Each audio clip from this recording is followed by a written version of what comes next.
ಕನಸಲಿ ತುಂಬ ಕೆಟ್ಟಿರುವೆನು ನಿನ್ನನ್ನು ಕೇಳದೆ, ರೆಕ್ಕೆಯ ನೀನೆ ಕಟ್ಟಿರಲು ಈ ಹೃದಯವು ಹಾರಿದೆ.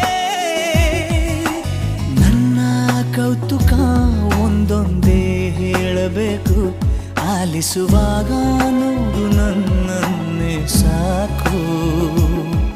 ಸಹವಾಸ ದೋಷದಿಂದ ಸರಿ ಹೋಗಬಹುದೇ ನಾನು, ನನಗಾಗಿಯೇ ಕಾದಿಟ್ಟುಕೋ ಹಠವೊಂದನು. ಕೆಳಗುವ ಮುನ್ನವೇ ಪರವಶನಾದೆನು, ಅರಿಯುವ ಮುನ್ನವೇ ಪರಿಚಿತನಾಗಲಿ ಹೇಗೆ ಪ್ರಣಯಕ್ಕೂ ಮುನ್ನವೇ.